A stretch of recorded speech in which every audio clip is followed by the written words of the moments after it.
Okay, welcome back to another episode of the 9 Point Day podcast. This is part two of Saving the Haggis. Um, the first episode, we aired our grievances. We discussed a lot of issues that are going on with Highland Games staged in Scotland. Uh, and this episode, we are going to kind of spitball the solutions. There are a lot of little tweaks that we can make here and there that I think could potentially, I guess, save the sport in a way, save Highland Games as a whole. We've got the same cast and crew as before. We got brother Josh McIntosh and Jerry Reynolds here. So I guess let's get into it. We'll start off by, I guess, revitalizing the game's structure. Like, what can be done to modify it to be more appealing? That's well. That lead you in well? It's a big In subject, right in, yeah, right in, yeah. yeah, it's a good one. It's a good one. Okay, in 1935, the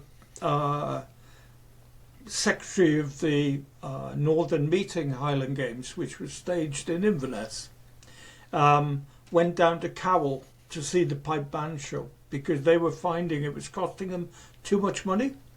And when he came back, they decided to go amateur, and that and they moved it from September into the tourist season. They changed the date, and that led to the locals saying, "Oh, it's obviously for tourists and not for us."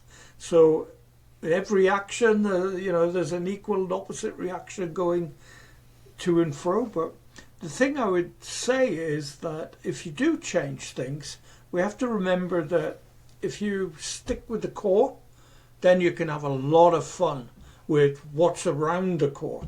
I mean, when I think back to the mischief we got up to in Inverness, I mean, I've had, people say, what's that got to do with Highland Games when the Basques were there? We had the Undlac with the big bells and the sheep sings, and they were ringing and they were marching around town. And I was, what's it got to do with Highland Games? Well, it's going to bring more people through the door, you know? Yeah. So one of the things we had, for example, when the Basques come, we had log chopping, we had stone lifting competitions, we had wood sawing, we had dancing, we had parades, we had their music, and we had a much bigger crowd for the Masters World Championships. The Basques were mingling with the Masters were learning the different things. So really, I think what I had there was a combination of things. What happens if we add this and this? We create something different. So think about I mean, we've seen things with competitions. I know some games have tried to see how many times they can toss a caber over 100 meters, how quickly they can do it, without running, just pick and turn. Obviously that's like taking an axe to your field, but if your field's good enough, you can go for that. Audience participation, I mentioned in the last one, how we got people up to do Highland dance, and that's always fun. I think we live in an era where people want to take part in things, they want to experience things. So when we do weight over the bar, passing the weight round, but even simple things like having an area where they can just pick up a hammer before the event starts. Just let the children feel the weight of the hammer. I'm gonna jump in here real quick. Yeah. On the last one, I believe you talked about passing the 56 around. Yeah. And I'm kind of like running that through my head and thinking like, did you just give like at the end of the crowd, just give them the 56 and they pass it along and you pick it up at the other end? No, I walked round with it. Okay, see, like I was thinking like I mean, like if you Yeah, have no. a nice crowd and like you can just hand off the 56 and just kind of keep an eye on it, but like let them just play with it. Like, but then again, like people take it too far. Next thing you know, it's dropped on a foot and stuff like that. Yeah, exactly. Now we all know our friend Vlad, don't we? We do. Yeah. Could you ask him where my bloody trophy is? Because I will. The last time we saw the Inverness Cup for the heavy, we handed it to him in the bloody closing ceremony. So every time, I never miss an opportunity to ask him, where's the bloody trophy? He's I'll eating text cereal him right after this, yeah. Yeah, he's eating cereal out of that every morning. That's what he's doing. Yeah, he eats his cereal out of it. I'm like... his Wheaties. I digress. Yeah, so it's tag your it, blood. No, I love it. So anyway, yes, no, you don't give the crowd anything. And also, I mean, I think it's important with an audience that is multilingual. So if somebody doesn't speak it, you know, you've got a child who turns around and somebody's giving them a weight, you know, you can sort of mime that they do it. This goes back to what I referred to about the experience economy.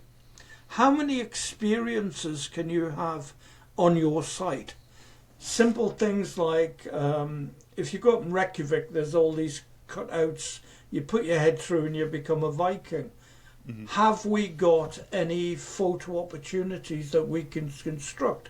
Right down to Inverness or a fake T-shirt. They can put the head over and they're holding the thing. I mean, let's use our imagination. Things like asking the local schools to produce patterns for tartan, colouring in right down to primary school. We're going to have a competition.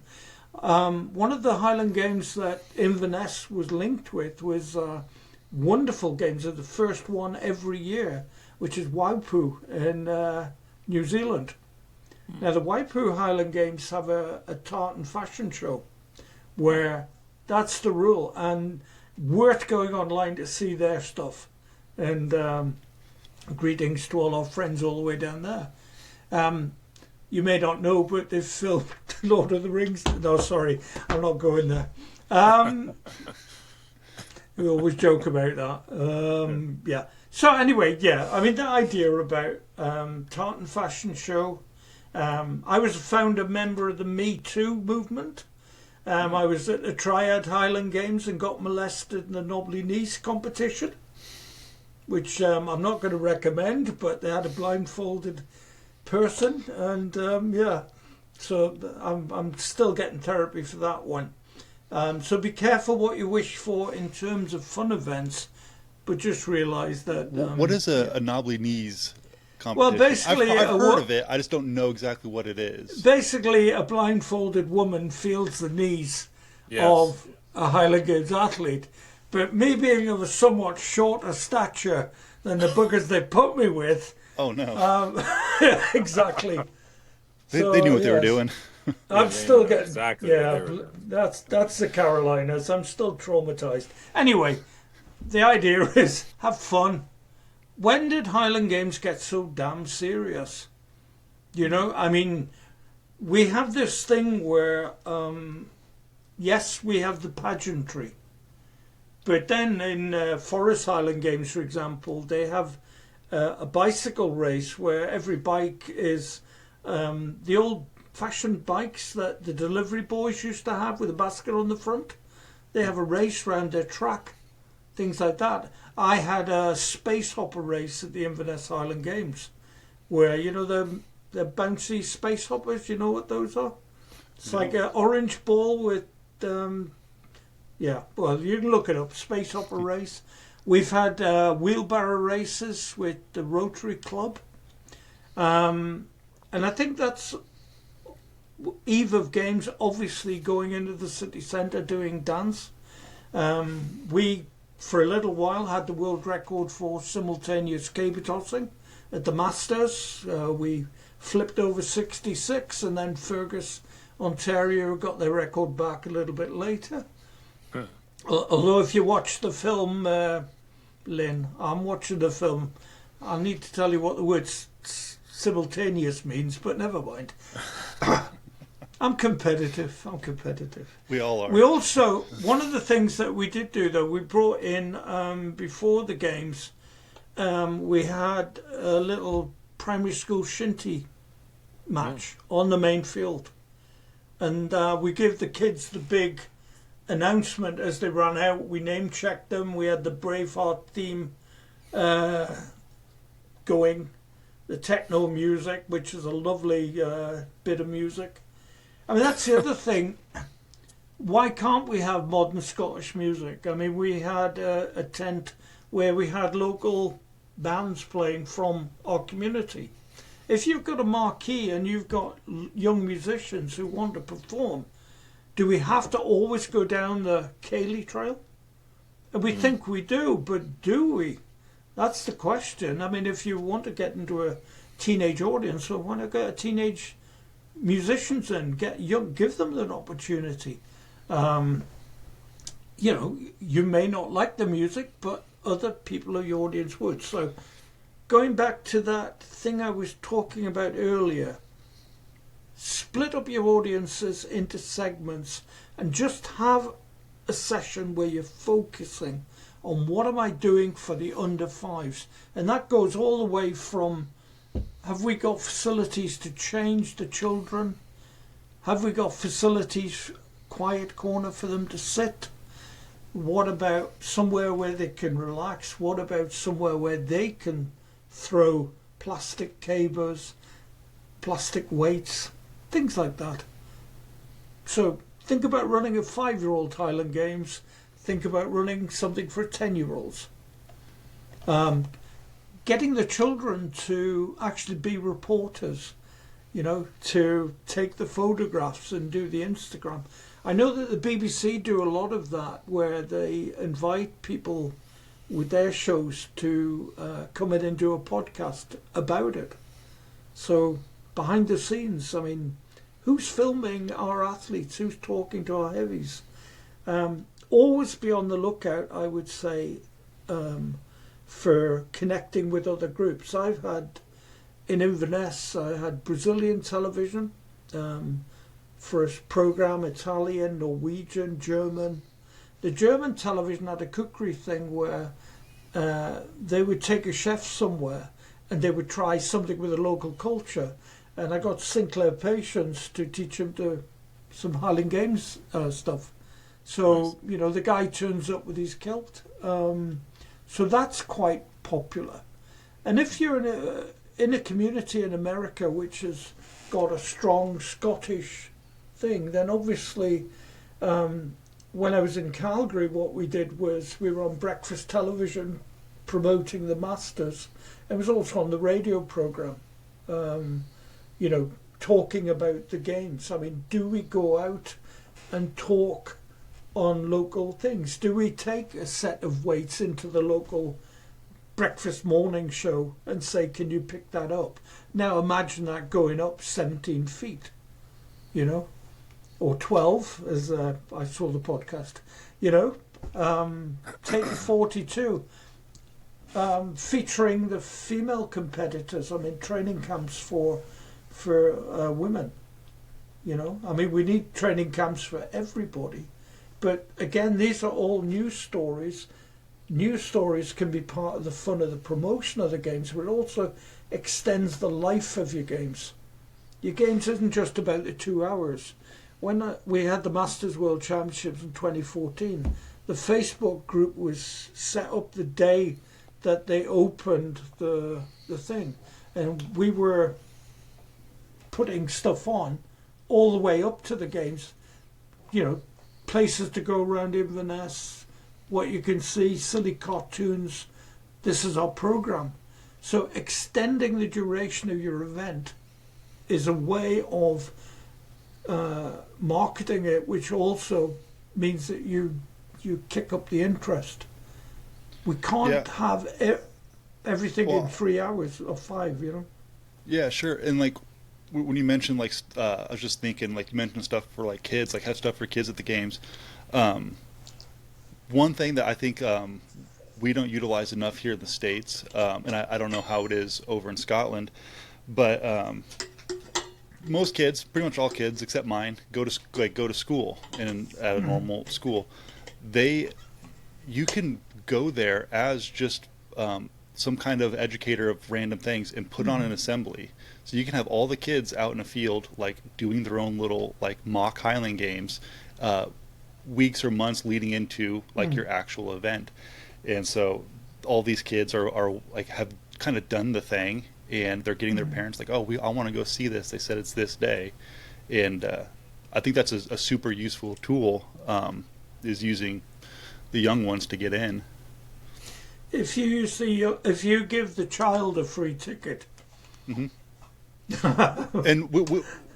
we do that here. We do that here. At the one of the games here we have in Kansas, the only games we have in Kansas at this point,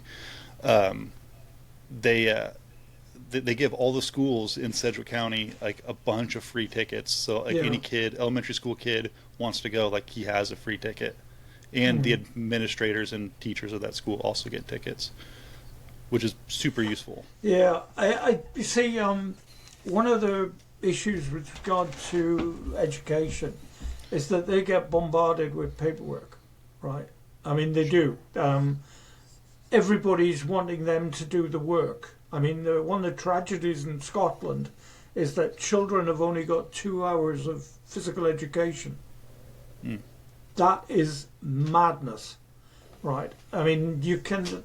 I was a rugby coach, soccer referee. I couldn't teach either of them in 2 hours, right? So you've got a problem there that needs to be overcome. Now, going into the school, if you connect with their school fundraising day, most schools have a gala day, right? Go on the gala day. You're guaranteed a bigger audience. You're guaranteed the parents. You're giving something to the school as an entertainer, and the children have got more time to react. If you're giving them a passive look at me lifting the weights sort of thing, also if you're asking the school to take out a whole chunk of the day or an afternoon, then they may not be as keen as though if you go in bed with the fundraisers. Giving the fundraisers the opportunity to come to your games and participate. This is into the growing of the audience. We had a group who were trying to raise money for medical treatment for a young child, and I'd been saving an idea that I'd seen somewhere, and I'm not meaning to offend anybody who's religious, but basically what it was you know those little bags you get where you have a bottle of wine, you know, the pretty bags that you get. Well, the competition was turning water into wine, so what you had was 4 bottles of wine and 20 bottles of water, and they had to pay £1 to pay, and so you could win, you know, so the parents are trying to win a bottle of wine, but they're paying £1 for water or £2, and it's a fundraiser. So put the fun into fundraising for them, and then you will be surprised what they can do for you. You know, even asking the fundraisers to run a weight over the bar for children, because you can get in special needs sports the weights on a stick like the old German hand grenades. So if you get those and the children can throw them up and away from themselves rather than up and back on their head. So see what's out there, especially with disability sports. Again, this is all about growing the audience. The more different segments you've got around your core games, the more interesting it is. And if you're constantly playing with that, you can end up with quite an interesting afternoon, and that's what we're trying to do. We're trying to create a longer interest. I mean, yes, you can. We've had gymnastics, we've had the Red Bull motorbikes at our games, we've had parachutists. We combined in a few years with veterans, So round on Forces Day, so we had a grand parade in. Didn't quite work because of the nature of a veterans, where they stand and the chaplain was talking. It kind of put a damper on the thing, and then we had to work extra hard to get the energy back with the games. And I know we've talked about getting the energy in, and that's why we go towards the weight over the bar and the caber at the end of the day. So, that's another way of, it's basic show business, isn't it? It's programming. Yeah, I think it's really fascinating what you're going into with kind of revisiting, looking at a game structure while keeping its core elements of what is a Highland Games, because this is the big question. Like, for many games versus what we would consider a Highland Games, or often here they call it a Highland Games and Festival. I don't know why that's what they oftentimes call them, particularly the bigger games. So that's a conversation even in itself. But regardless of, with the backyarder games, which are primarily just athletics, and those are a little more popular here, where it's just kind of like an athletic comp where people get together. You don't need to worry about spectators or ticketing or any of that stuff, and they just go and they have fun. A show and throw kind of idea. Obviously, Jacob and I are much more focused on the athletics.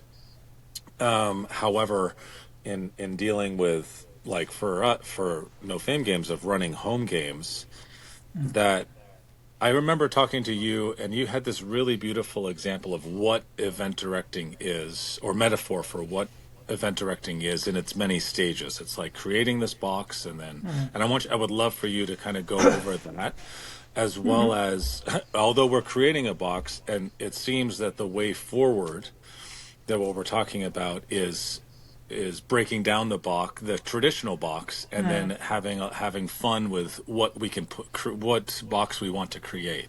Yeah. So if you wouldn't mind just kind of talking about that. Well, I had a lovely talk by Professor Matt Frew at Glasgow Caledonian University. It was the first day of my master's course. I've been in there 30 years as an event manager, and he's a great guy, and he basically said, now don't think what you do is difficult. And we all went, whoa. He says, look, I'm going to break it down. This is what you do for a living. You create a box. You put something in the box that'll interest people. You invite people to go into the box, and while they're in the box, you entertain them and keep them safe, and you feed them. And then you ask them to leave the box. Then you take everything out of the box, you knock the box down, you count your pennies, and if you're lucky, you've made a profit and you haven't made a loss. That's what you do for a living. So you're creating a space. Events, by definition, are a series of activities, and the box is actually the time, the space that you're there, right? So this podcast is taking place within the box of the time we're talking to each other, right? So that's all an event is. Now, the trick is, what do we put in the box? So every event manager on the planet, be it NASCAR, be it American football, be it whatever you like, that's all they're doing. There's an arena, we're putting it in. This goes all the way back beyond the Romans, in the Colosseum. That's all we do for a living. We put stuff in the box, put the people in the box, and get them out. Break it down like that, it's then a question of, right, what's going in the box? Two things. The first thing that's going in the box is your entertainment. But the second thing is, you've got your individuals, and every individual looks at an event differently, right? A child of 5 looks at it differently to a pensioner. A wife will look at it differently to her husband. A fanatic of Highland Games will look at it differently to somebody who just wants to take the kids out for a walk and let the kids have a good time. So in other words, what goes in the box is what you've got control of. You can change that. But the other thing is you've got to realise that the next year, every single member of your audience, if they all come back, is different. They've had a year's more experience, and one of the reasons the lingerie industry is so successful, or the fashion industry, is people like to change the way they look and what they experience, what they feel, etc., etc. So fashion's a great example of how we're living in a competitive, constantly changing environment. So if you're creating a box, for goodness sake, don't do what you did last year. Don't do what you did this year. You've got to do next year differently, even if it's just move stuff round. I mean, I found by moving the entrance gates, oh, this feels different. Simple thing. Move the toilets, move the catering. There's sometimes it works. Think about your hot spots. Think about the flow around your building. What's the first thing they're going to experience when they come through the door? You know, what is the first thing they'll see? Are they going to see flags, or are they just going to see a disinterested steward who's just desperate to get them through? I mean, one of the things we always did was chat with our stewards, you know. We stressed how important that first reaction is, you know.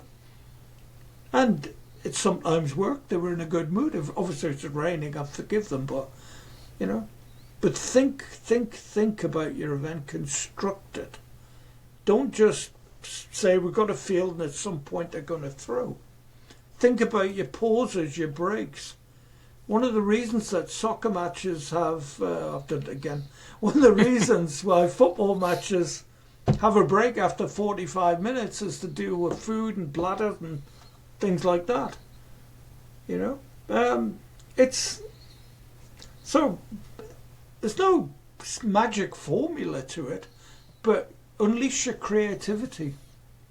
You know. So then I feel like it becomes, though, you need to know your local audience. You need to know what it is that what they're interested in, or the ever changing, you know, interests of not just your local demographic, but of outreaching to maybe other communities, like you had said so eloquently, of you're looking at things out of the box, like into the Portuguese, like in here in Milford, there's a huge Portuguese and Brazilian community and Italian community.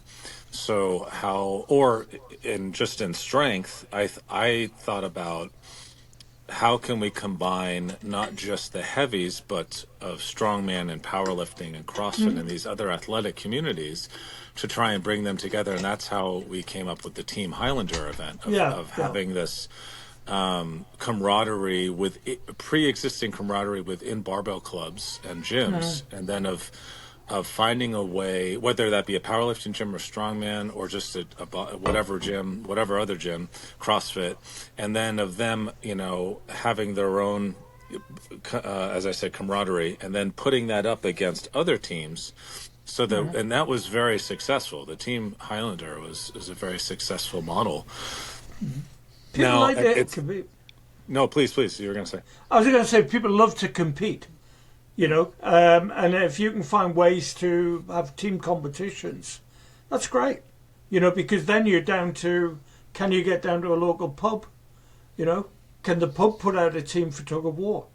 I mean, it's whatever community group. I mean, armed forces, emergency services, you know, a blue light games, for example, you know. Normally the fire brigade, the ambulance and the police and the military have got social clubs. We've had battalion come to the Inverness Highland Games and have their own battalion Highland Games on the field with our guys. So we measure them and they have their own competition within a competition. So, you know, again, it's just thinking slightly, can we tweak it? Who do we want to invite? It does you no harm to get in with your local police force. Who's the police champion? I was involved with, we had one of our heavies did the national track and field for the police up in Inverness. So again, it's who can you draw in? I mean, obviously the magic one is when we brought in the Masters or we brought in the Worlds. But I think it's also just look at your connections. You're not in isolation. You live within a community. So you want the community to have affection for you, and you have to work really hard, because every one of them is getting bombarded with other alternatives. But if you're talking about inter-school race, inter-school Highland Games, competition between schools, who knows? I mean, even just inviting the local kids' high school football team down. You know, you've got big strapping kids. Yeah. You know.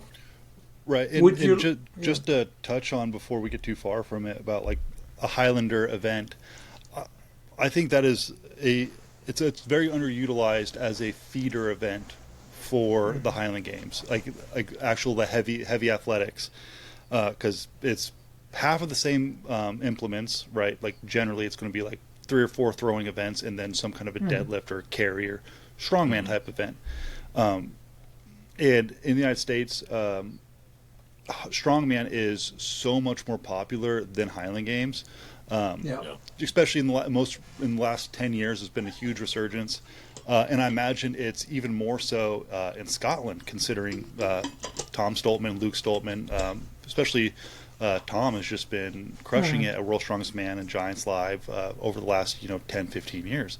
So I imagine there's a huge strongman population in Scotland that they want to be big and strong, and they never thought about doing the heavy events.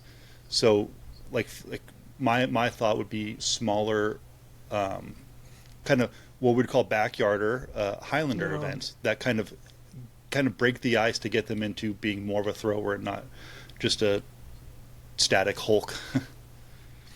Yeah, we need community catalysts. We need people who are prepared to do it, right? And one of the things that we've got is a phenomenal number of ideas which always involve somebody else doing it, right? Right. Yeah. That is the the issue, and that brings us hurtling back to volunteers, right? The Scottish government is brilliant at having ideas. Oh, we should all do this. Oh, we should all do that. Who's going to pay for it? Who's going to organise it? Now, this is where the local connections are good. If you've got a gym and if you've got somebody within the gym who would support you on one day and bring their people out, then they can try it. It's a selling opportunity. It's more like if we call it a gym day out, for want of a better word. That's kind of how you got to sell it. If you sell it as, we want to give you a hard sell on becoming into Highland Games, you're leaping a couple of steps. So taster sessions, who's going to be the weight over the bar champion of the gym, or come and have a go at this, and we'll see if we can, ask the gym if they'd be happy to have a little board for who's the record holder with the 56. Just pick one event, 56 weight for distance or 28 for, it's that kind of putting the fun into it. Just play, Yeah, I totally agree with all of that. I feel that these are all like really awesome ideas, and personally, selfishly, in hearing you talk, Jerry, I'm like, oh wow, I am implementing. My wife and I are implementing a lot of this for No Fame Games, which is like a positive thing to say, or to hear, affirming thing to hear. But the other thing that, like, with all of these ideas, I can't help but realize that part of this is it takes so much effort to do all of this. And with a lack of volunteers, and how, although, yes, we see, okay, now there's a path or a potential path to helping a games get better, helping it get off its knees, or help it from dying. And then, but who's going to do this? Like, where are the people? How do we inspire the people? Where's the money going to come from to help front a lot of these ideas? Or, whether, or if it's not just money, the resources, and cold calling out to try and find those people who have those resources who can help out. It does just seem like it can be so overwhelming to an athletic director or to a games committee that are like, oh man, I'm in my older years, I'm retired, and this is supposed to be fun and just like a relaxing thing to help out, but then we are confronted now with it potentially. Some games, hopefully, ideally, hopefully not all, like you said, either with Haggis, like Braemar, and some of the other bigger games are always going to be there because they'll have the funding or whatever have you. But for those smaller games, for the underdogs, it just seems like, yes, there is. I want to keep it positive, and obviously it's important to be positive and optimistic. But there's also like, wow, there is this almost shadow effect of a gloom effect of like what is really happening, and like how would you inspire the younger generation to get involved in this? Is it through finding things that are going to get their interest and putting it in the box, like we're talking about, with whether it be music, more modern kind of additions and tweaks to it? Is that going to be the way, or is it also like reaching out to like town halls and communities and talking about the elephant in the room, and then saying, hey, we need to change things up? What do you guys think about how do we approach that? Well, the thing because I discovered late in life that academics were studying events, the first thing I would be doing is I would be looking at my local university or college to see if they have got event management courses. These, many of the students, as part of their courses, have to have so many hours. The difficulty we've got is that they're obviously looking for paid work to do it, in some cases, because the festivals are screaming out for volunteers or volunteers on low wages to help out at their festivals. But as opportunities to design an event, to design an area, to get some real experience about, here's a space at our games, what would your university like to do in that games? Can the students, as part of their course, plan this activity? And let's see what they come up with. I think that, sitting here as a 70-year-old trying to get into the minds of another generation is impossible. And one of the problems we've got is that the decision makers for so many games, especially in Scotland, are of a certain age. Where's the opportunities where's the seat on the committee for a 20-year-old or a disabled person, or, who are we inviting onto the committees? And we must always remember that one person is not going to be able to speak for a generation, And we tend to, we love to pigeonhole people. I mean, it was exciting to hear you talk about, you've got your Portuguese and you've got your Brazilians. So why not have as a football match, soccer, get them down, let them have an annual ding for the Gathering Cup. Instead of using the word festival, by the way, I would always say use the word gathering. You're right. Well, it's the Highland word and it's more realistic. Festivals come with a lot of baggage in that, what are we talking about? Who are you competing with? There are so many festivals in the world. It's an overused word. And it's, So I like the word. I think a lot of the term for festivals used because, like in the States, like referring to Highland Games, we have heavy athletics at like Renaissance fairs and things like that. Yeah. Plus with like licensing and things like that, they'll be referred to as festivals, and so it's kind of like where that nomenclature comes from. I can understand that. I can understand that. It's just if you were putting together something new that's Scottish, then the word gathering is an interesting one. But call it whatever gets people's attention. No, I'm all for calling it a gathering. Yeah. Yeah. Go ahead. No, I was gonna say like it to an extent, almost if we take this to an extreme in a way, it's like calling a Highland Games something else to get more people's attention while keeping it a Highland Games for the sake of a Highland Games. Mm-hmm. And it's almost like thinking so far out of the box of how we can incorporate so many things, where at the same time the other pendulum swing of this is it just is like gets lost in everything. Mm-hmm. So how do we like find that balance? Is that really up to the events director to say, hey, okay, this the core of this is a Highland Games or a gathering, and then in order to supplement income, we'll add on these things just to add in? Because I guess I'm for people who are obviously not as experienced and wise and have the holistic perspective that you do, Jerry. Like for people, because a lot of people who run Highland Games are like me, who have not done, events as a full-time job, full on. Like, how can we, what's the middle ground and what's the mindset too with this? And also, going back to a little bit, like, what's the benefit versus con of a national organization versus a decentralization of it, so that games take on their own autonomy to create whatever they need to create. There's a lot of parts there. I'm sorry. No problem. I'm being molested by my cat here. One sec, Max. Come here. You throw that word around a lot there, Jerry. Come here.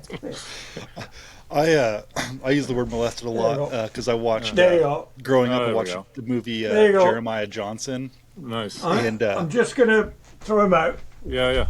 There's a Jeremiah Johnson. Keep going. Yeah, there's a scene in that movie where the old man gets mad at Jeremiah Johnson for molesting his bear hunt, and it's just like this is an odd term for like what that is. No, dear me. Sorry, I'll come up with a new word. Works. Right, going back to the multiple choice question that I just got. There's nothing to stop the Highland Games being a box within a box. It's as simple as that. When we took the Inverness Highland Games across to Pamplona, and we met up with the international guys, we were part of the Nafaria Onias Festival, sorry for the pronunciation, which was basically a walk around to raise money for the people, the Basque language schools and universities and what have you. And the audience walked from show to show around the city of Pamplona, right? And so we had a massive number came through our area. Unlike in the UK, where people, if they go to a festival, head for the one stage to see the one thing they want to see, over there they make a thing of walking around. So we caused a few problems because there was a log jam around us. So this idea about multiple things happening at your event, I referred about how the Basque were brilliant at having one event for 3 hours and another event, another event, and another event. If you put on additional events either side of your thing, you may pick up additional customers. You'll certainly pick up additional social media marketing, right? Because if somebody says, I'm going to go to the field to see, I don't know, the wine tasting, that's great. They're coming into your direction, right?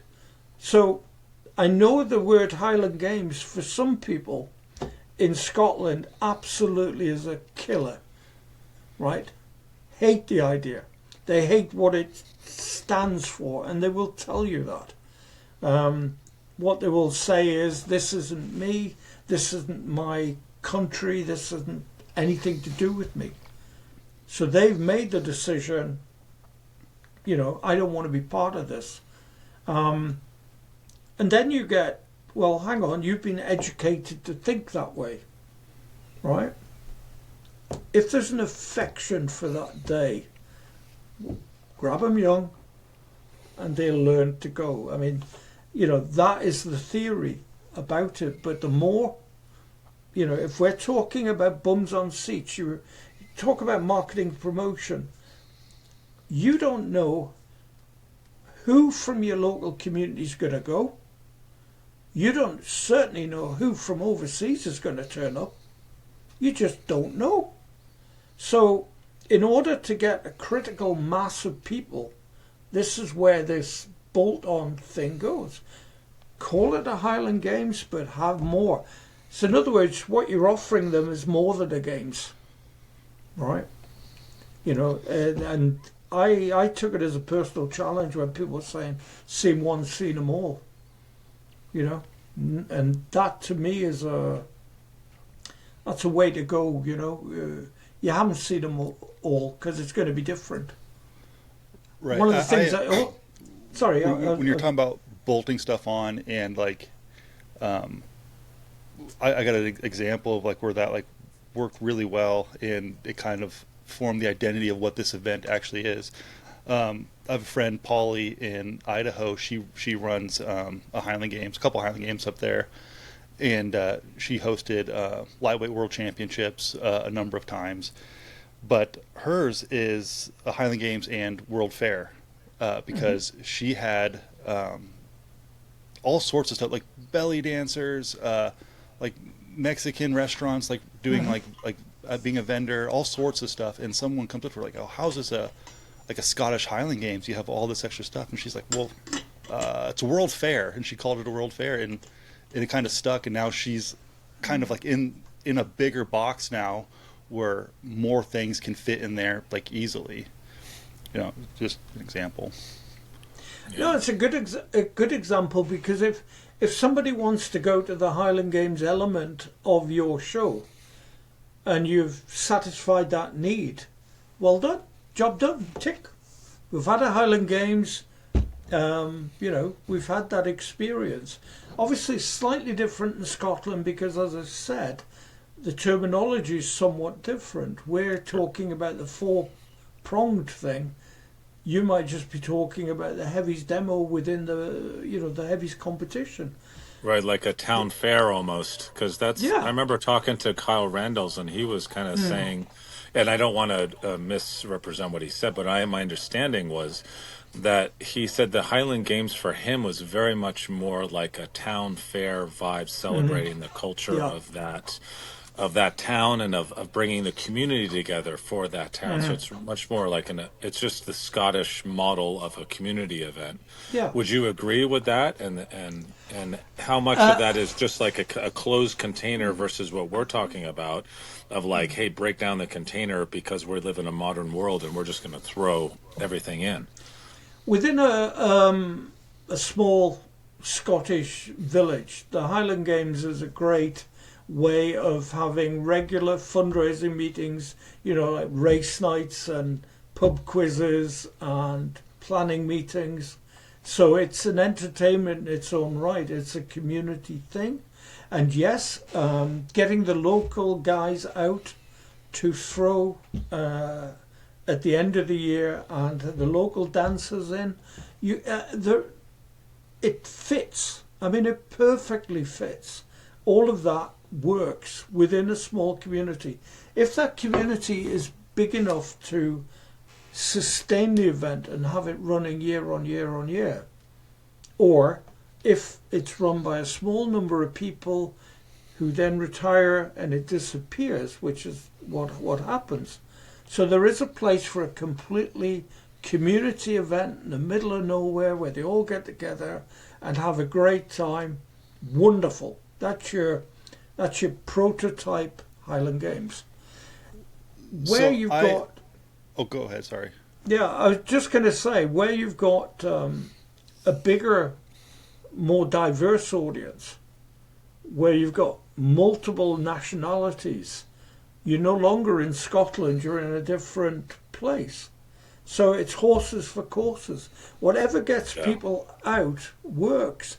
There is no right, there is no wrong. Yeah, so it's not by any means necessary almost.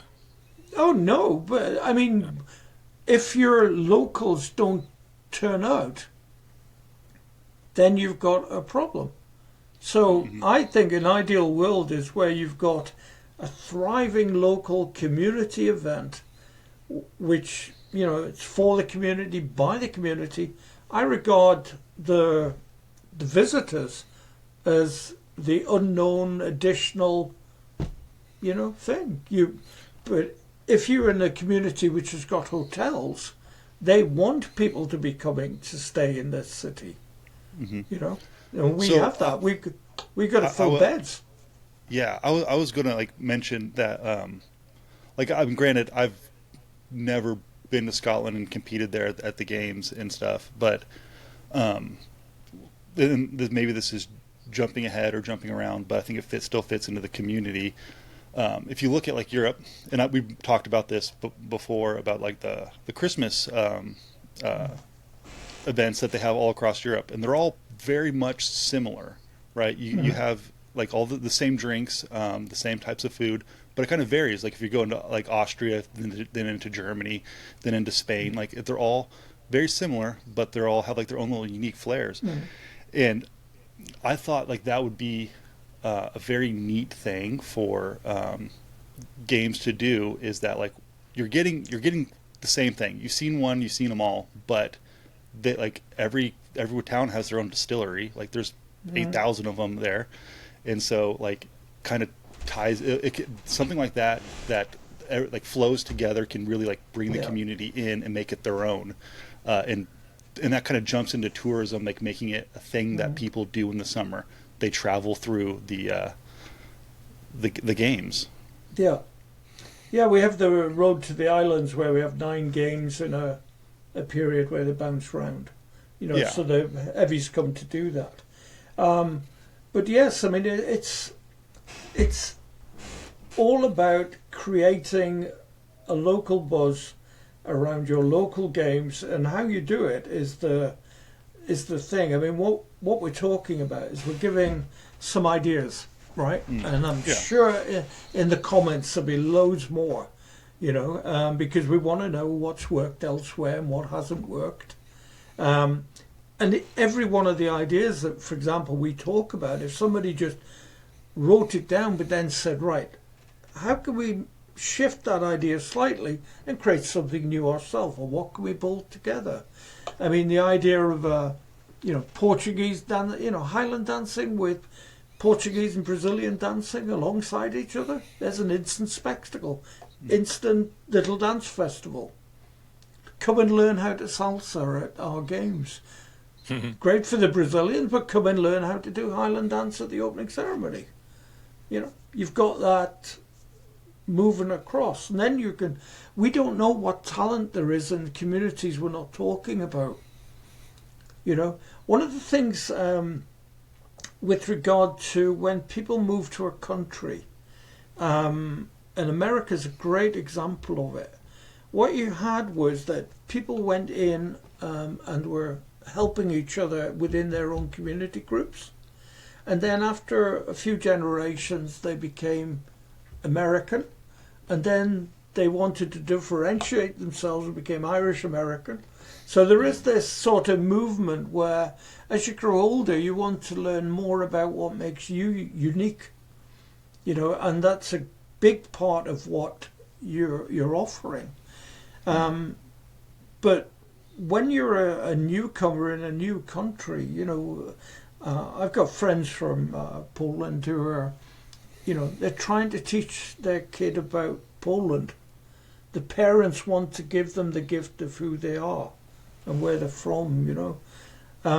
And we've got, you know, in a multicultural society where people are just trying to establish their lives, you know, even if the demographics of the birth rate's going down, if it rises slightly and you find that the most popular boy's name in Britain is Mohammed, they're not automatically going to arrive at the Highland Games unless we can find a way to connect. And that is a true statistic. I mean, that is the of course. No, most popular name. Yeah. I mean, and it's wonderful to see. So I think that with regard to, yes, my good friend Kyle, he's got a great community games. It's always, I think, going to be their DNA that they're going to keep going, and they're going to go well, because it's part of who they are and part of their life.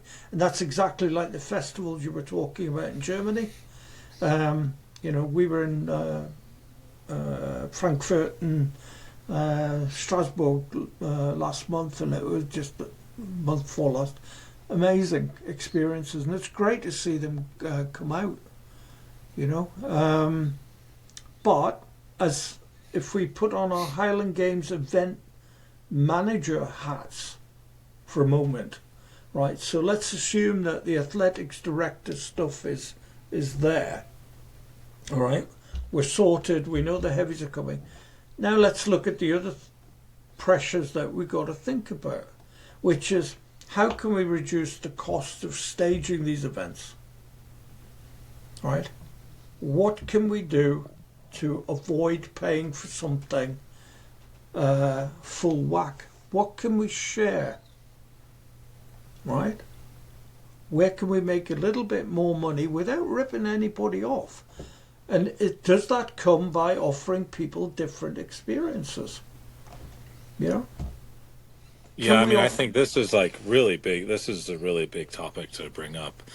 Like the mentality of the events, the management of the event management, as well as their mentality around the inclusivity of the ever-evolving demographic of their locale. And while because we're having a conversation around Highland Games, obviously of keeping the pillars of what makes a Highland Games and then expanding upon that while reducing the costs of putting on that event and making it more attractive to the locale and also the tourists, to make it a unique event local to them. I feel like that's kind of where the conversation is really clarifying itself around how to fix the problem that we're in, is how much of this has to do with, because of your wisdom and experience and background, you're able to put all of these things together. But like someone who in events, newer to events management, or who is like now taking on or has been forced into position of taking on a Highland Games that is failing, like that is it's a monumental thing too, of allowing their mentality to say, I need to be open to other options here. And that the board, because most, at least in the States, it's mostly run by nonprofits. Yeah. It's not run by town councils, right? So I think maybe that's something else to talk about, or at least to clarify on the difference of how games are run in Haggis versus over here. That it's mostly nonprofits that run games, right? Or societies, or the more kind of like rare is someone like Danny Webster, who runs games in the South, or like No Fame Games, or like Holiday Highlander, which is another games in the South that they do Highlander and Highland Games together. They're a great example. But I feel like what for people who maybe are like, there's so much information we're going through, but I do feel like getting to a state or a place of clarity around how important the mentality of the management is around inclusivity while keeping the pillars of the Highland Games. Well, people can be included if they wish to be. That's the first thing. It's not you just having the conversation. Just have the conversation. Do you want to get involved? Do you want to come and have a look? I mean, one of the things that I found successful was that in a previous life, when I worked for British Gas, I was looking after employees and retired employees. And we had an occasion where we would give grants to their sports and recreation clubs. And I found on a day that we had paid for 3 coaches, but 2 trips were cancelled because they couldn't fill a bus. So in other words, we started centralising the bus things, and we never cancelled the bus again. What we've got there is, by that example, is the same people who are licensing your events, right? They license events because events are good for the city, right? Socially, culturally, economically, events are good things. Indeed, it could be argued that events are the battleground which towns and cities and villages compete, right? We must never lose sight of that fact. The only reason that they want you to have an event in their city is that it's a good thing. And sometimes we're a little bit modest, right? Now, within every town, there is somebody who is responsible for licensing events, and there will also be people who are responsible for marketing the town. There will also be business improvement districts, right? In some towns where the business community want events because it draws people in.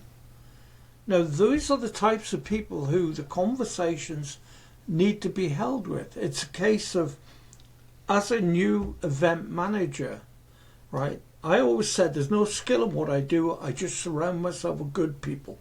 And that should be on the bloody wall, right? You know, all the cliches. Teamwork makes the dream work. Nothing I've talked about has been achieved without a lot of help from a lot of people who were totally tuned into what we were trying to do. You've got to have that vision.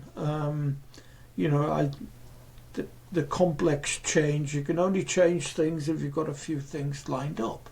So when was the last time the city or the town or the village politicians talked to you? When was the last time you talked to them? When was the last time we talked? Communication. We tend to think inside of our bubble about this pressure that we're feeling. In event management, there's only 2 types of crises. The first one, and they're both snake metaphors, the first one is a cobra. So if a plane comes and crashes into you, a sudden strike, you've no chance. Or somebody has a wobbler in a car and keels off the road and hits your front door. But the more common one is the python, where a number of things combine over time to crush you. And what is happening is that within the Highland Games stage in Scotland, or the Haggis as we call them, within them, people are getting old, government grants are withdrawing, costs are going up. We all know the problems that are slowly but surely combining to crush you. And some of them we can't change. We can't change the fact there's going to be less people around. But as long as we're aware of those problems. Now, those same problems have been identified by every politician, I would say, that you're working with. Politicians like to be seen at events. They like to get the photo ops. They like a happy community. For the mental health of your community, getting the community together is a positive thing. And the point I'm making is we have to talk. People have to go and talk to the people whose job it is to create healthy communities. Now, that sounds very simplistic. The problem they've got is they're involved in a massive, ongoing cost-cutting exercise. So what we've got to say is, well, is there any opportunities when we work together? And I found that. I mean, I found there was no Highland clans at the Inverness Highland Games. So what we did was got a marquee, got them together into clan gathering. Now you have so many individual clans at some of the games I've been to, all doing their own thing, but collectively, I mean, is it easier for them, instead of bringing their tent, to contribute towards a bigger tent? you know. Less hassle, they turn up, there's the tent, it's all laid out, you've got your tables, your chairs, got your space, it's all done, and we need you out by 6 o'clock because this evening we're going to have a party, or a ceilidh or something like that. Comes back to the Basque model. Are there any kids tournaments? I mean, flag football's going to be big with the Olympics. All right, if you've got a beautiful field and you've got all the infrastructure, the PA system and all the rest of it, why not have a tournament on the same place? I mean, it comes back to what I saw at the Triad, you know, where you had their event one day and somebody else's the next day, and you had two teams working at knocking down and building. So it's all about building this, isn't it? Everybody's looking for the quick win idea. You know, where's the magic bullet to solve the problems that we've got? Yeah. It's up there. It's up there, and it's not in your head, it's in somebody else's, or it could be half in there and half in somebody else, and you put them together and have some fun with it, you know. I mean, if people just put suggestions into the comments box, you know, and there's, you know, the old thing about one thing we're very good as people, we love to knock down, you know, people who do they think they are. You know, so you got volunteers working their butt off, and people are criticise them because they think they're doing it for all the wrong reasons. They're not. You know, you don't get any kudos for it. I like the idea of, if any idea that anybody's heard doesn't work for them, keep it to yourself. That's negative. Who needs to know you're not going to work? I don't care. Right? If you have an idea that's crap, or somebody else has an idea that you think is crap, keep that opinion to yourself. Right? Let's concentrate on the positive. We've got a great story to tell, but we're in a survival fight. I predicted, you know, we're on the downward slope. There's only three ways events can go. They rise, and they change and rise and adapt. They stagnate, which is part of the decline, then they decline. Over here we used to have masses of football where Sunday morning, and teams came and went because they all got old together. So in other words, it's just like you're going to play basketball at the local rec once a week with your friends, and then you're too old and you stop doing it. So we've got to prevent Highland Games doing that. And the only way we can do that is to adapt. Now, how we adapt can be different in different places. And that was part of the fun. I mean, I had 21 years of tweaking the Inverness Highland Games. Some people liked it. Some people never went to it. But bottom line was, my job was to prevent it from going under. I always said it's a wonderful gift from the past. Only temporary, pass it on. And once you pass it on, let it go. It's not yours anymore, you know. So I think we've got to be more encouraging as a community. I don't like some of the people who get their thrills from being negative, right? I mean, I think the catalysts, the people who are doing, deserve all the praise in the world. It is not enough to turn up and throw. I know, and I can say that because when I played rugby, I didn't think about the guy who was getting our kit washed or putting out the or doing the coaching. Then when I started coaching and blah blah blah, you know, and they're the people who are going to carry this forward. You know, there was an article, I think, in the Daily Mail said that we need to educate a whole generation to save Highland Games. That's pretty much the size of the task. We love it. We care about it passionately. I'm very grateful for having had the chance to talk because it kind of reminded me how much I cared. But I like being retired, by the way, so... I just say that because the wife's got nuts, but I've got so many. I got so many notes. But the sad thing is, I feel like I sounded the alarm, but nobody was listening. So in Scotland, as far as Scotland's concerned, I think they have got problems, and it's going to take a massive amount of political goodwill for them to realise what's happening. But we've got to get something happening so that, Sinclair and Kyle and Jamie Gunn's kids have got, the opportunity to experience what they've got. Now I know that there's going to be people are going to be very, very upset that we've talked about problems. Right? Is it right? It's the people who like to bury their head in the sand. I'm all right, Jack. Oh, you can't say that. It's negative. But I disagree with that. I mean, part of going back to the event management thing is we have to constantly try and think of the what ifs. What are the problems? What could go wrong? I mean, for your games, the book stops with you, right? So, with regard to your scenarios, you've got to think about them, and it's the positives and the negatives. But it's worth it at the end. I mean, I've had some unbelievable moments. I remember when I did the Worlds, we So I'll tell you a sad story.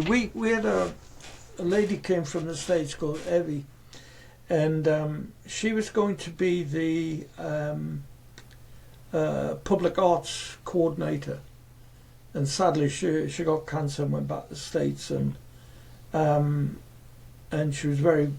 she passed. And one day I was up at Strathpeffer, and I went to the tourist board, and there was a guy outside who was carving some giant statues in wood of beautiful Highland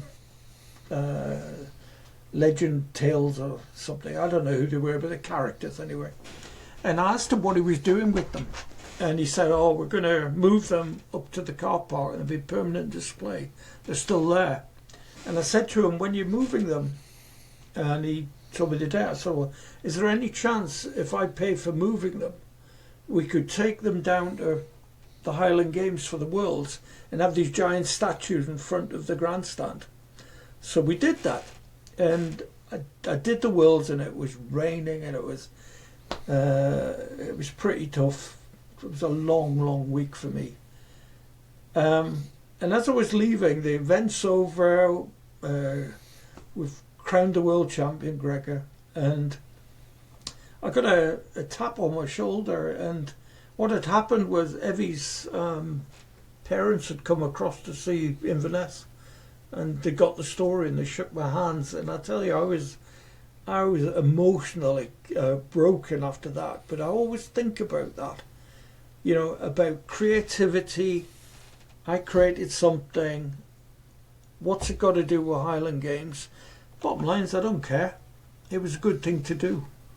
You know, so if you see that kind of opportunity, just take it, you know.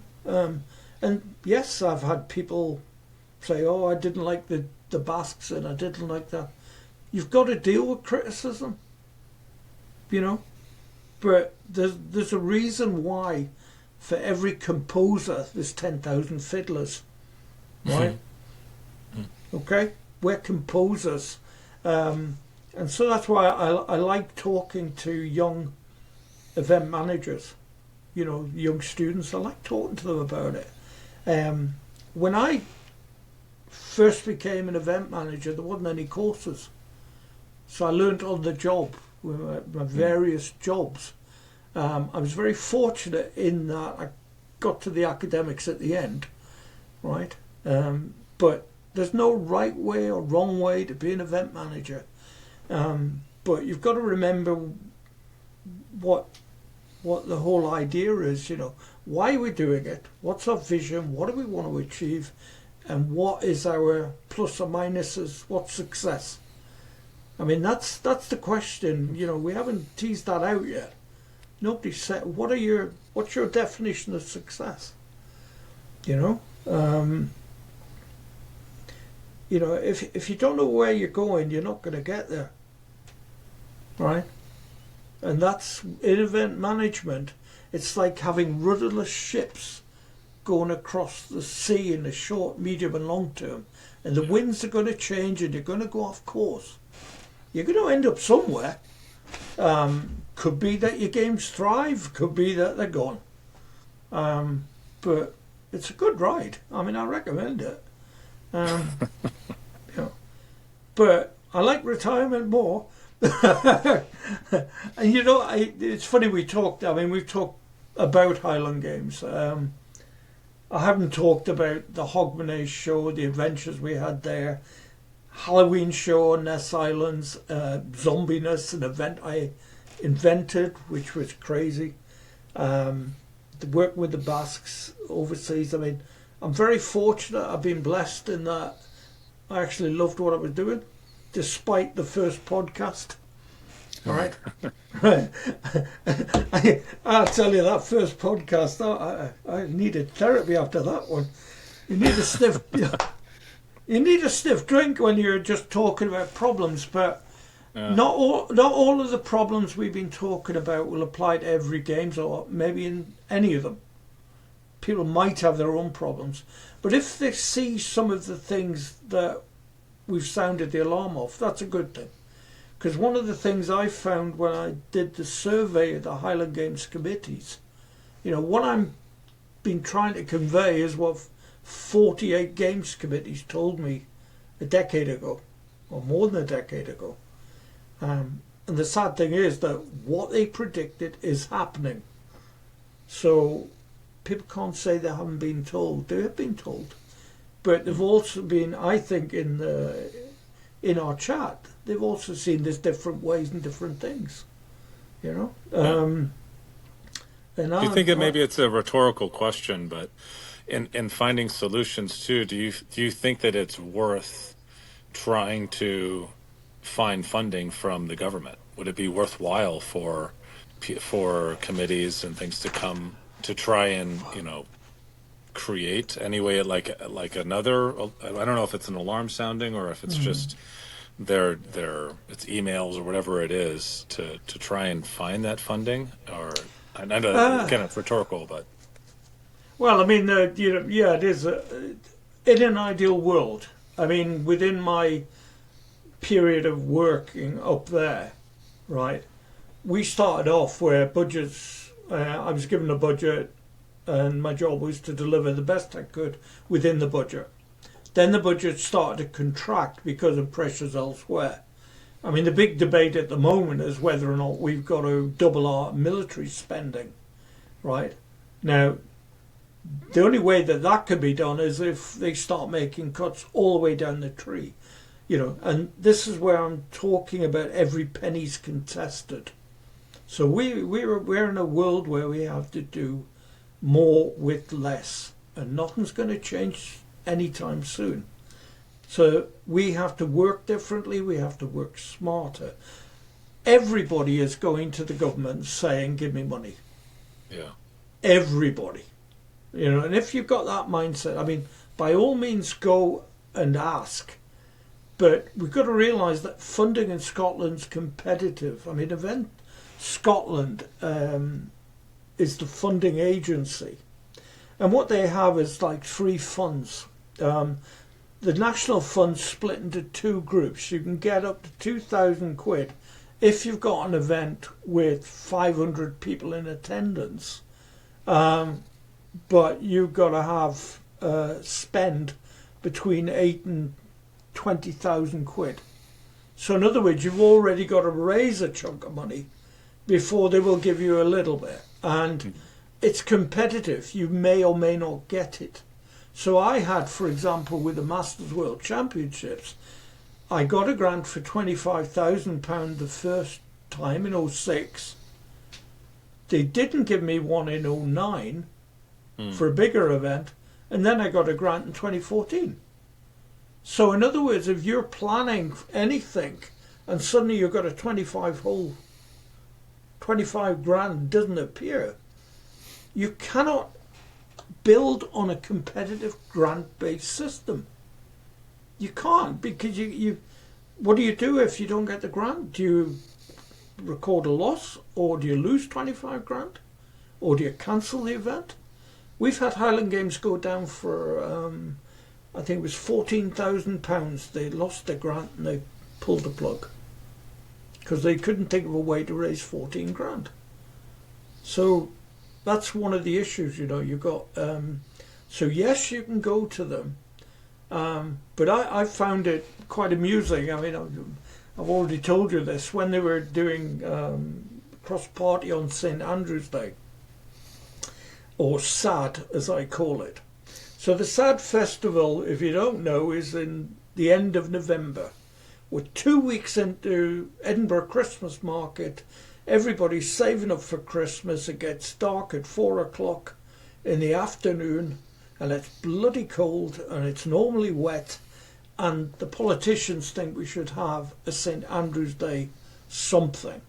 Engaging the public with that is going to be a problem, but that to me is where I differ with government policy, because they're looking for the big win and they're neglecting the roots of what I believe they should be looking at. Empower the community, but these one-off events, I just don't see it, because the money isn't there. They want the communities to run St Andrew's Day. With what is the question? You can have the nice marketing, it's St Andrew's Day, but creating something where there isn't a demand, it'd be very interesting to see what they come up with that is sustainable. Okay, and go back to gathering. Anybody can come up with a one-off grant, but that's not the kind of relationship you want with your city.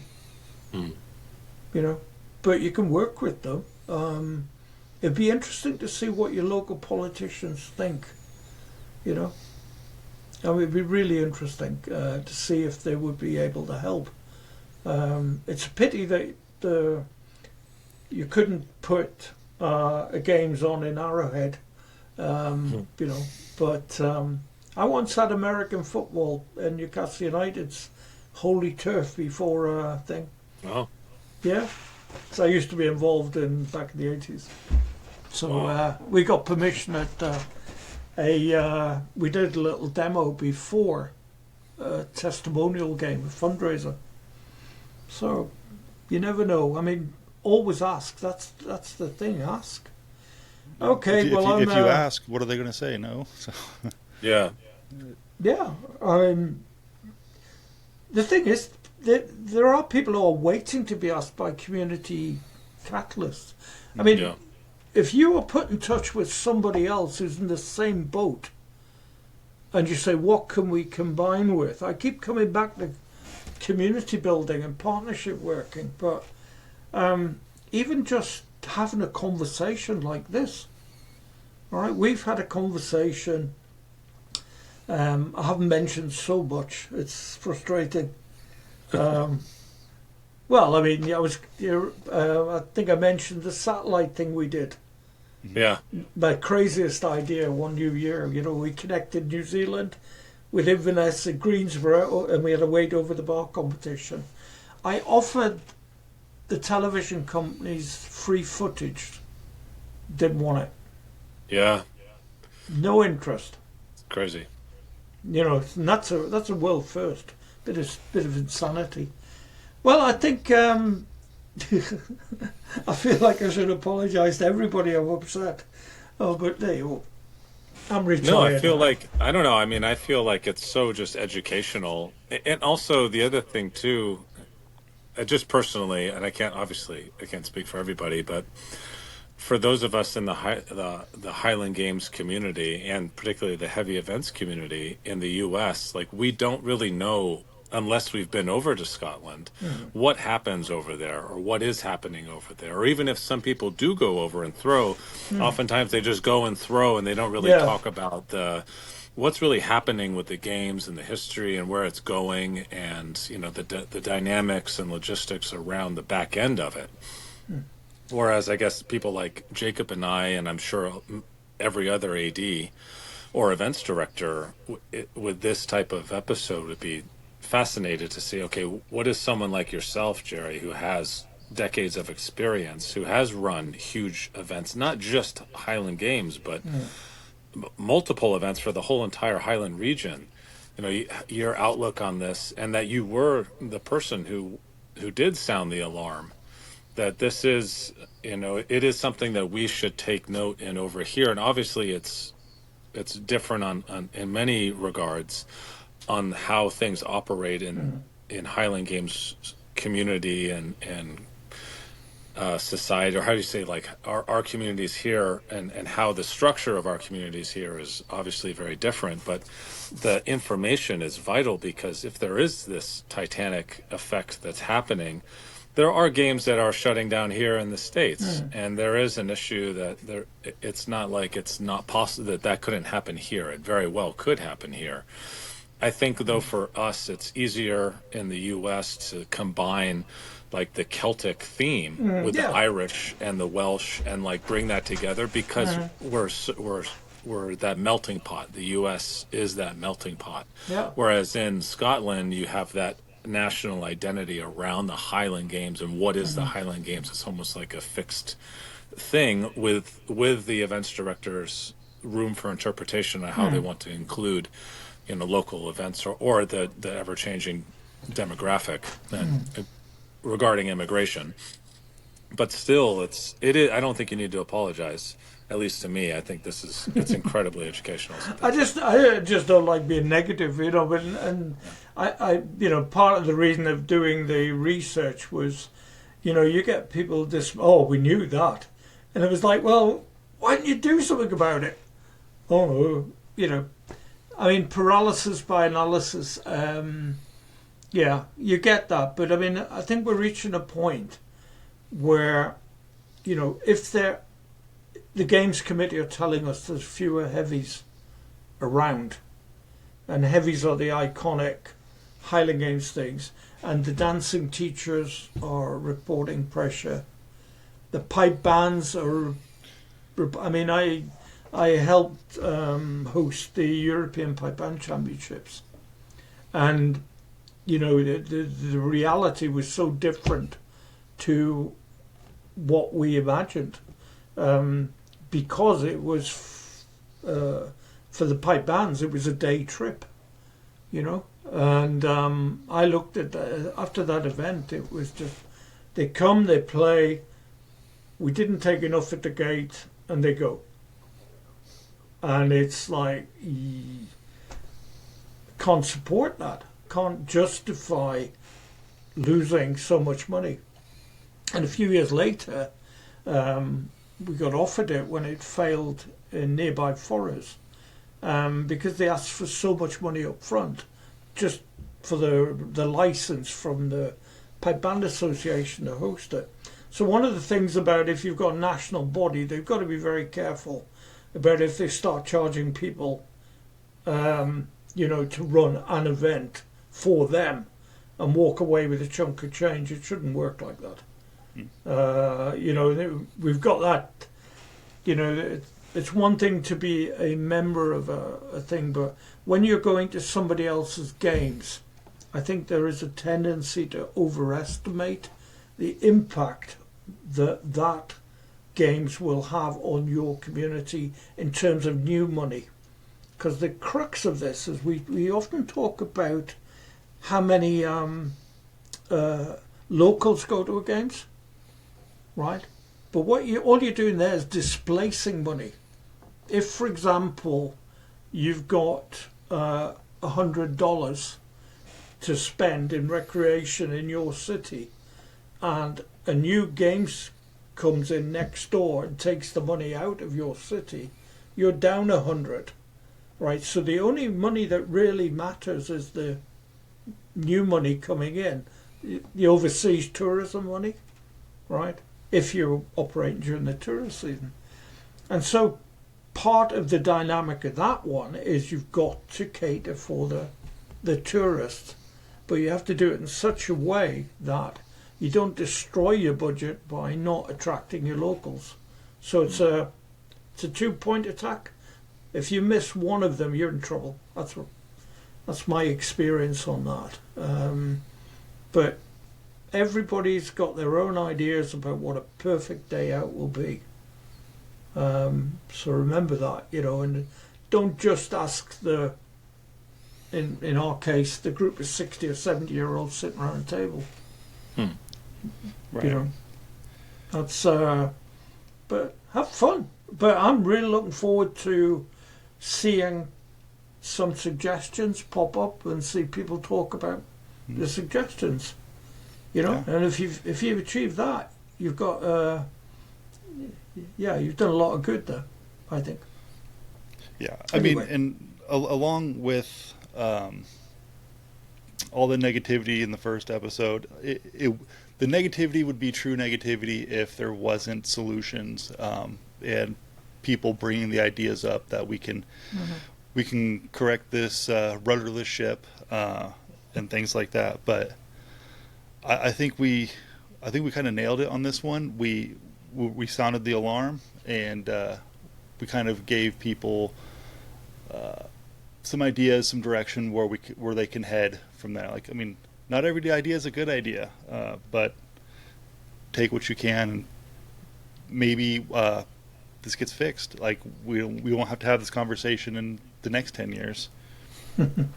I'd like to be. Do you guys have any final statements? Anything else? I just want to say there? thank you, Jacob, for having us on this Yeah. and using the podcast as a platform, and also Jerry, just thank you for coming out and talking and sharing. It's been really amazing. Thank you. You're welcome. I've enjoyed it. As I said earlier, I'd forgotten how much I'd been concerned about this stuff. So going back into it, and what I did was I reviewed where we are to where I thought we'd be, and but I really just want to switch off now. So I'm going on holiday next week to see a festival. Then I'm back for a week, and Newcastle in the cup final. Then I'm going. If we've won, I swear to God, it'll be the biggest party you've ever seen, because my football team hasn't won a domestic trophy since 3 months before I was born. So I'm so excited. We're playing Liverpool, and then I'm going. Where am I going? I'm going to Germany. Yeah. So it's the beauty of being so close. I can get a ferry from the northeast of England onto the continent, and away we go. But I hope that some of this has helped. But the games are too important to just die because people haven't talked to other people and recruited. All right, there's a lot of help out there. We just got to look for it in different places, I think. Anyway, okay, I could talk all night, but this is Yeah. this is like being in a beer tent without the beer.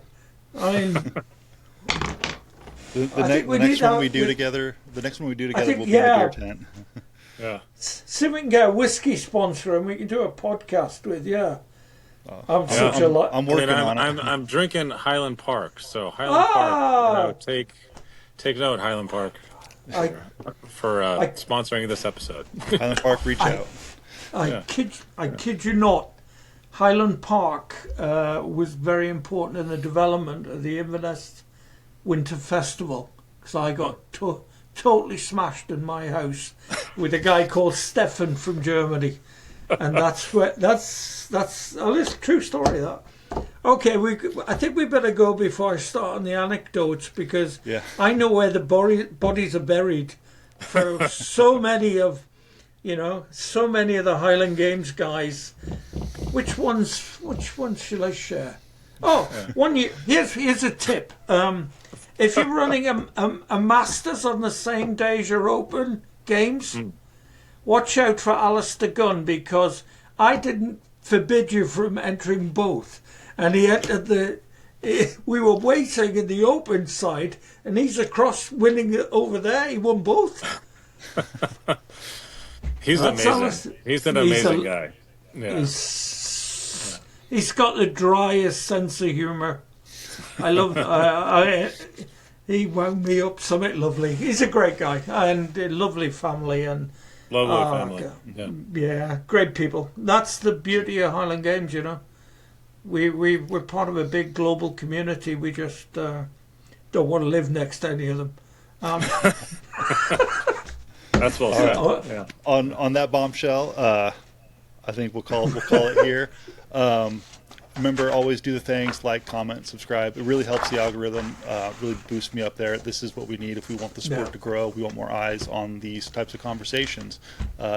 So all you listeners, do your part. Sign up for home games. The NFG home games in Milford, Massachusetts. It is June 21st.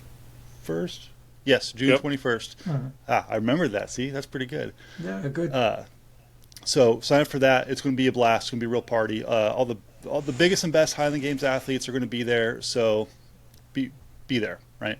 Yeah. If you're looking for equipment, whether it be belts, knee sleeves, thumb tape, wrist wraps, things like that, look at EP.22. They've been very generous with me lately. So go buy some stuff from them. Tell them I sent you. I will appreciate that very much. And that's it, guys. As always, throw far. God bless.